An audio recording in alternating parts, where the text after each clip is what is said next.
নোয়াখালীর সোনাইমুড়িতে যৌথ বাহিনীর নির্যাতনে অসুস্থ হয়ে হাসপাতালে চিকিৎসাধীন অবস্থায় সাবেক ছাত্রদল নেতার মৃত্যুর অভিযোগ উঠেছে। সোমবার রাতে নোয়াখালী জেনারেল হাসপাতালে তার মৃত্যু হয়। নিহতের স্বজনের অভিযোগ, রোববার দিবাগত রাত ৩টার দিকে যৌথ বাহিনী আব্দুর রহমানের বাড়িতে অভিযান চালায়। এ সময় তার ঘর তল্লাশি করে কিছু না পেয়েও তাকে ও তার ভাই হাবিবুরকে আটক করে। পরে তাদেরকে কয়েক দফায় মারধর করা হয় বলে অভিযোগ করেন স্বজনরা। গুরুতর আহত অবস্থাতেই তাদের সোনাইমুড়ি থানায় হস্তান্তর করা হয়।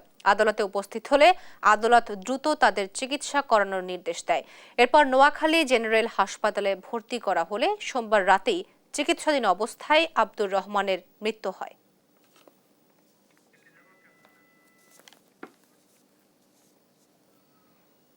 বাড়ির সামনে নিয়ে দুইজন বাতিজা সহ একজন আছে, এই সাবেক ইউনিয়ন ছাত্রদলের সভাপতির ছোট ভাই হাবিব, ওকে এবং আব্দুর রহমান দুইজনকে গাছের সাথে বেঁধে অনেক মারধর করছে।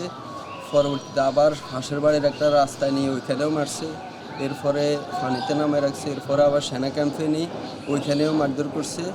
মারার পরে থানায় হস্তান্তর করছে। আব্দুর রহমান কোনো সন্ত্রাসের সাথে জড়িত না, ড্রাগ ডিলের সাথে জড়িত না।